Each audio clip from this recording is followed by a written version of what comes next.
O Espírito Santo vive um dos melhores momentos da sua história e hoje a S Brasil Entrevista conversa com Ricardo Ferraz, vice-governador do estado e um dos responsáveis por esse momento. Começa agora o S Brasil Entrevista.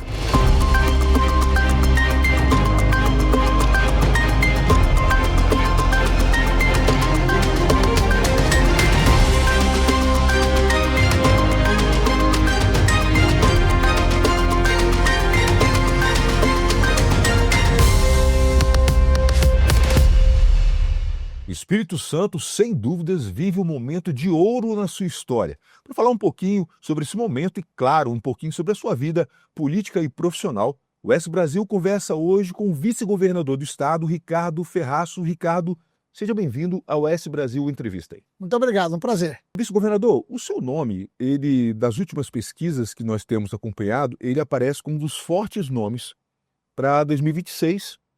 Gostaria de saber do senhor, a que o senhor atribui a esse momento, o que o senhor atribui, como que isso tem impactado na questão da sua carreira política, como que o senhor tem avaliado todos esses números que tem colocado o senhor como um dos favoritos ao pleito de 2026?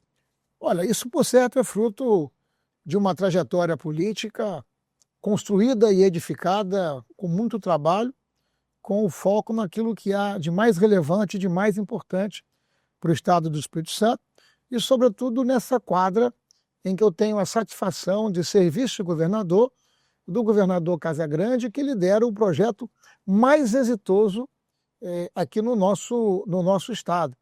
E esse projeto ele se reflete nesse prestígio, ou seja, toda essa avaliação leva as pessoas à conclusão de que o Espírito Santo está no caminho certo e tudo que nós precisamos é manter o ritmo e o rumo do Espírito Santo para que esses resultados possam continuar refletindo na melhoria da condição de vida das pessoas. É por isso que nós estamos na política. Tá certo. Pegando esse gancho que o senhor acabou de falar aí, a gente sabe, né, que tudo, como o senhor mesmo falou, é fruto de um trabalho que tem sido feito. Como é que o senhor avalia atualmente o atual cenário político do Espírito Santo e a influência dessa gestão do que está acontecendo agora e do que vem pela frente? Olha, o que vem pela frente vai depender, por certo, da população. Mas naquilo que depender da gente, nós vamos continuar focado no trabalho e focado nas entregas. Nós estamos em meio a uma quadra, como você mesmo disse, é um ciclo muito importante. Importante para o setor privado, importante para o setor empreendedor, mas também muito importante para o governo. Sempre lembrando que governo não gera riqueza. Quem gera riqueza são os trabalhadores, são os produtores, são os empreendedores, são os empresários. Mas o governo, com esses recursos, gera, por certo, bem-estar, gera, por certo, confiança para que as pessoas continuem acreditando no estado do Espírito Santo. Um dos melhores indicadores que reflete toda essa situação vivida aqui no estado, toda essa realidade, é o fato de nós termos tido em 24 e agora no ano de 25 também, as menores taxas de desemprego da nossa história. Nós estamos basicamente no pleno emprego, por conta do dinamismo da nossa agricultura, que sobretudo por ser uma agricultura de base familiar, é uma agricultura que emprega muito e fundamentalmente que distribui muita renda, uma renda compartilhada. E o fato dessa renda ser compartilhada permite que grande parte dos nossos municípios, que dependem sobretudo do café, possam se desenvolver. Mas não apenas a agricultura passa por um bom momento. Também o nosso setor de serviços, o turismo. Nós nos transformamos aqui no Espírito Santo num grande centro de distribuição. Nós temos aqui por toda a Grande Vitória, Viana, Serra, Cariacica, Vila Velha, esses centros de distribuição que, a partir do Espírito Santo, distribuem para todo o país. Mas não apenas isso, também na importação. Hoje nós somos um estado que lidera a importação de veículos elétricos, veículos híbridos, jatos executivos. Por que isso é importante? Porque isso gera dinamismo econômico para a nossa economia. O estado está crescendo, acima da média nacional, e esse crescimento possibilita que nós possamos também, da parte do setor público, colocar de pé as melhores políticas, as melhores ações que possam se traduzir em ganhos de competitividade. Essa é a palavra, porque nós estamos na antessala da reforma tributária e nós estamos acelerando nos investimentos, sobretudo em infraestrutura, porque melhorando a infraestrutura, nós melhoramos a capacidade do Estado competir com outros estados, ganhando eficiência. O senhor está falando aí, fez um resumo do que tem acontecido no estado do Espírito Santo. Aliás, o Espírito Santo ele é conhecido nacionalmente como o Brasil que dá certo, né? Exatamente. E isso é muito interessante.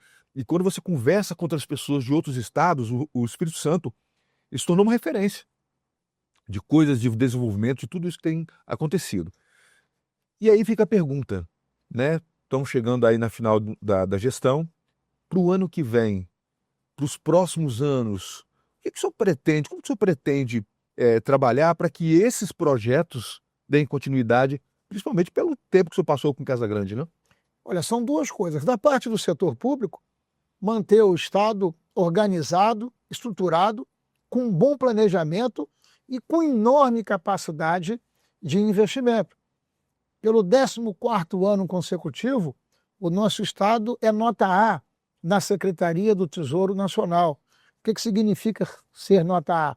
Significa que você trata com responsabilidade, significa que as contas públicas no Estado do Espírito Santo, elas estão em dia. Nós somos o único Estado brasileiro que há 14 anos é nota A na Secretaria do Tesouro Nacional. É por conta disso que em 24 nós realizamos e vamos manter esse nível de investimento em 2025, as maiores e melhores taxas de investimento no Espírito Santo. Como eu disse aqui, o governo não gera riqueza, mas quando o governo faz investimento, quando ele amplia a sua capacidade de ter mais leitos nos hospitais, quando o governo faz os investimentos que estamos fazendo em segurança pública e infraestrutura, você devolve para a sociedade tudo aquilo que a sociedade recolhe de impostos com o seu trabalho e com o seu esforço. Então, manter o setor público organizado, equilibrado, investindo muito na população do nosso estado do Espírito Santo, e nós estamos assistindo um ciclo muito virtuoso também de dinamismo econômico. Nós somos um estado que tradicionalmente fabrica muita matéria-prima, fabrica muito café, muita celulose, muito aço, muita rocha natural. Só que agora, além de produzir essas matérias-primas, nós estamos industrializando tudo isso aqui. Por que isso é importante? Porque isso gera melhor e maior valor agregado, gera emprego de mais qualidade. Emprego de mais qualidade é aquele que remunera melhor as pessoas para que elas possam levar dignidade para suas famílias. Vou dar para você aqui, Cristiano, alguns exemplos disso que eu estou falando. Nós somos um grande produtor de café e nós atraímos para o Espírito Santo as maiores fábricas que industrializam esse café e que transformam esse café em café solúvel. Inclusive, duas empresas multinacionais que vieram para cá por conta da estabilidade, da segurança jurídica, da previsibilidade que é fundamental para o empreendedor tomar a sua decisão. Ninguém quer ir para um estado desorganizado. Veja o caso da siderurgia. Nós somos um grande produtor de placas de aço, mas agora nós vamos ter aqui uma usina de laminados de tira-fio galvanizado. Aço esse que hoje sai daqui vai para ser processado em Santa Catarina. Esse aço vai ser processado aqui, um investimento de quase 5 bilhões de reais que a ArcelorMittal está fazendo, produto esse que é utilizado na indústria automotiva e de eletrodoméstico. Então, se eu produzo isso aqui, isso me dá a condição de atrair para o Espírito Santo indústrias com essa qualidade. Veja, por exemplo, o caso também da silvicultura. Nós somos um grande produtor aqui de floresta plantada. Até aqui, produzindo celulose. Mas, no princípio de 2026, nós vamos inaugurar aqui a maior fábrica de produção de papel. Então, a nossa indústria ela está criando e produzindo aquilo que nós chamamos tecnicamente de valor agregado. Quando você gera valor agregado, você incorpora empregos de mais qualidade na nossa economia e tudo que nós precisamos fazer é isso, porque o emprego é a melhor política social que você pode colocar de pé para que as pessoas, com seu talento, com seu esforço, possam ter oportunidade e levar dignidade para si e para suas famílias. Agora, o senhor estava falando aí de uma série de coisas que serão produzidas, outras que já estão sendo, e para isso precisa escoar para algum lugar, né? E o Espírito Santo, todos nós sabemos, é um estado estrategicamente localizado, e para essas horas a gente precisa, claro, falar não só de infraestrutura, mas de logística também. Nós temos aí o Parque Log e tantos outros projetos interessantes. Queria que você falasse um pouquinho sobre a questão logística do Espírito Santo. Olha, o nosso estado tem uma grande vocação para o comércio exterior. Essa grande vocação começa com o café. O café do Espírito Santo vai para mais de 120 países do mundo afora. E essa vocação do comércio exterior, tanto na exportação como na importação, é muito relevante e muito importante. Por conta disso, nós lançamos recentemente o Parque Logístico no Litoral Norte. Esse parque logístico nasce com 3 portos, 2 aeroportos, uma zona de processamento de exportação e o governo do estado fazendo muitos investimentos conectando a Serra, o polo industrial da Serra, com o município de Aracruz, onde está localizado o parque logístico. Com isso, nós vamos construir uma avenida, já estamos construindo uma avenida, a primeira parte dela vamos inaugurar ainda esse ano, que liga a Serra até Nova Almeida. E Nova Almeida até Aracruz já está contratado. Então, esses portos, com esses investimentos em infraestrutura, conectando esses portos com a BR-101, que nós já estamos fazendo no município de Aracruz, nós localizamos o Espírito Santo recebendo os maiores investimentos em infraestrutura portuária, porque o Porto de Vitória, ele não suporta, ele não sustenta mais o desenvolvimento do estado do Espírito Santo. Mas para além do Parque Log, já consolidado ali nessa região, nós vamos lançar também o Parque Logístico Sul Capixaba, no sul do estado. Nós temos um porto consolidado no município de Anchieta, temos o Porto Central sendo construído no município de Presidente Kennedy, temos o compromisso da Vale e do governo federal de conectar Cariacica com Anchieta, depois com a divisa com o Rio de Janeiro. Então, esses investimentos todos, somado à retomada agora da duplicação da BR-101, vai dando ao nosso estado uma condição diferenciada para que a gente possa competir com os outros estados. Então, a gente endereça os recursos no governo do estado para produzir eficiência. Eficiência que, no fim do dia, significa emprego e trabalho para a nossa gente. Vice-governador, ainda dentro dessa questão da logística, assim, a estrada de ferro, Vitória e Rio de Janeiro, é algo que o povo capixaba também está aguardando, porque, como o senhor falou, não só questão de escoar fluxo do que é produzido, mas também gerar emprego. Tudo. Mas em que pé está isso? Né? Muito se falou, mas a gente não sabe como é que está essa questão. Parece que a Vale também tinha interesse em fazer um ramal em Anchieta. Em que pé está essa licitação? O que a gente pode esperar dessa estrada de ferro? Quando a Vale teve a renovação da ferrovia Vitória-Minas, que é a ferrovia que vem lá de Minas Gerais, escoa toda a produção de minério aqui pelo complexo de Tubarão, foi organizado uma pauta e no documento final que homologou essa antecipação contratual, ali está escrito que a Vale deverá fazer investimentos adicionais. Que investimentos adicionais são esses? No primeiro momento, conectando ali Santa Leopoldina, Cariacica com o município de Anchieta, onde nós temos o polo siderúrgico da Samarco. Este compromisso está de pé. O governador Renato Casagrande esteve agora na semana passada em Brasília, conversando com o governo federal, com o Ministério dos Transportes, e o governo federal nos garante que a Vale terá que fazer esse investimento, porque esse investimento é fruto de um acordo contratual. Então, já foi contratado o projeto de engenharia, a Vale já apresentou no órgão ambiental o pedido de licenciamento ambiental.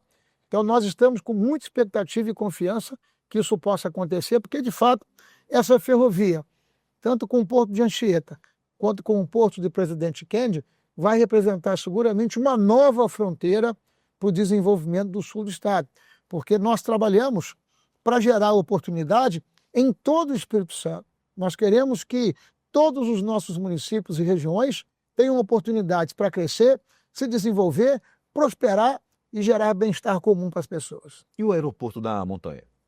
O aeroporto de Caxixe é um projeto que nós estamos trabalhando.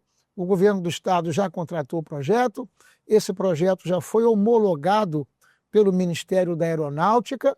Nós achamos que esse aeroporto é um aeroporto importante para ampliar ainda mais todo o potencial turístico da região das montanhas do Espírito Santo, para fortalecer o agroturismo, para fortalecer a rede de hotéis, restaurantes que nós temos na região, e nós estamos apenas aguardando que haja um entendimento, uma convergência entre os municípios que compõem a região das montanhas do Espírito Santo, para a gente poder identificar o melhor local, o local mais adequado para que a gente possa ter na região das montanhas um aeroporto para viabilizar ainda muito mais o nosso turismo. Além disso, nós estamos aguardando também, com muita ansiedade, a conclusão do término do projeto de engenharia da rodovia 262. Essa rodovia é uma rodovia federal, como sabemos, uma rodovia estrangulada.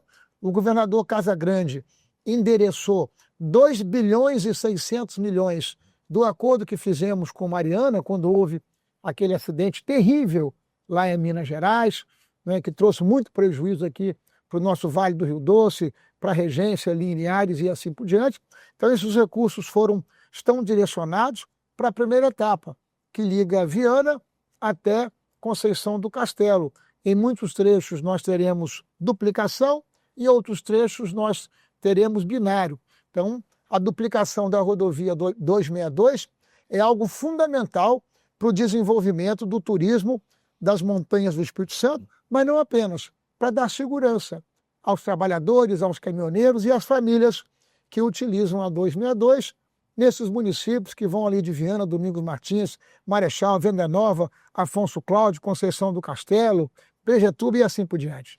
Certo. Vice-governador, no meio da nossa conversa agora há pouco, o senhor mencionou, né, a questão da reforma tributária, os impactos negativos que isso está trazendo para o Espírito Santo, porque o Espírito Santo é um estado, né, que trabalha muito, que tem muita vocação, importação, exportação, e como que isso vai trazer impactos ruins para o estado. Por outro lado, a gente tem visto também que o governo do estado tem se mobilizado para tentar diminuir esse prejuízo, seja com o turismo, com o setor de serviços. Eu queria que o senhor falasse um pouquinho sobre isso, até mesmo se vai dar tempo hábil de tentar compensar essas perdas. O que o governo tem feito para tentar minimizar os impactos da reforma tributária?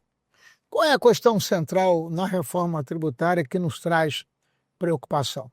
Hoje, a principal fonte, e continuará sendo, tudo indica, Cristiano, a principal fonte de financiamento das nossas políticas públicas, por exemplo, por que nós, nesse momento, estamos fazendo a maior ampliação do efetivo da Polícia Militar que qualquer governo da nossa história fez no período? Entre 2022 e 2026, nós estaremos ampliando o efetivo da Polícia Militar em 3.650 novos soldados, mulheres e homens, né, que emprestam a sua vida para proteger a vida do capixaba. Quando nós fazemos esses investimentos por conta de arrecadação de ICMS. O ICMS hoje ele é compartilhado. Uma parte dele fica na origem, uma parte dele vai para o destino, onde aquele produto que aqui é produzido é consumido. Na reforma tributária, esse ICMS, ele vai todo para onde ele é consumido. E nós somos um estado muito mais produtor que consumidor. Comparado com outros estados, nós somos um estado territorialmente pequeno, com uma população relativamente pequena, quando você compara com São Paulo, que tem 40 milhões de habitantes, nós temos pouco mais de 4 milhões de pessoas. Então nós somos um estado muito mais produtor. O que nós estamos fazendo é atraindo para o Espírito Santo indústrias, empresas que, independente da reforma tributária, possam continuar trabalhando, operando e nos ajudando a desenvolver o Espírito Santo.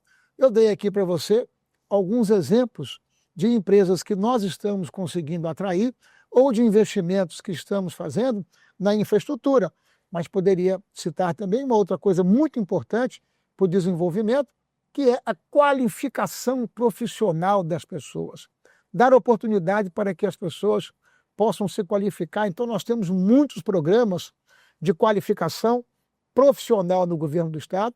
Nós temos uma rede com 26 escolas técnicas federais em todo o estado do Espírito Santo. Nós estamos investindo muito na expansão da educação em tempo integral. Nós chegamos no governo, não tínhamos nem 30 escolas em tempo integral. Até o final do ano que vem, serão mais ou menos 270 escolas em tempo integral e muitas delas ensino técnico profissional, para que a gente possa combater, de fato, uma escassez que nós estamos vendo no mercado de trabalho.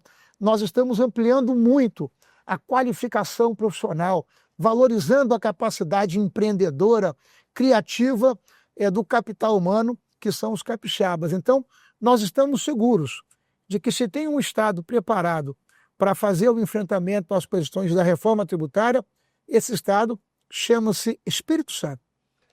Tá certo, vice-governador. Nesse momento que nós estamos aqui encerrar o nosso bate-papo, eu deixo aberto para o senhor quiser deixar mais um recado para os nossos as pessoas que estão assistindo, seja capixabas ou não, né? Obrigado, Cristiano. Manifestar toda a minha confiança, manifestar todo o meu otimismo na manutenção desse rumo e desse ritmo no estado do Espírito Santo. Nós temos aqui um governo organizado, estruturado, com capacidade de investimento, que combina duas questões muito importantes: responsabilidade fiscal e investimento. Porque o governo que só poupa, ele fica com muitos recursos aplicados no mercado financeiro. E o governo não tem que dar lucro. O lucro de um governo é o bem-estar social da população. Por isso, nós estamos fazendo todos os anos as melhores taxas de investimento sob coordenação do nosso governador Renato Casagrande. Então, dar continuidade a esse rumo é a certeza e a confiança que o Espírito Santo está no caminho certo. E a gente vai continuar trabalhando para continuar atraindo empresas qualificadas, com qualidade, que possam gerar emprego com boa remuneração, para que os capixabas possam se desenvolver, possam prosperar e possam ser felizes. Ok, nós conversamos aqui com o vice-governador do estado, Ricardo Ferraz. Você já sabe, se quiser saber mais informações sobre o Espírito Santo, o Brasil e o mundo, é só acessar os nossos canais esbrasil.com.br. Até o próximo ES Brasil Entrevista.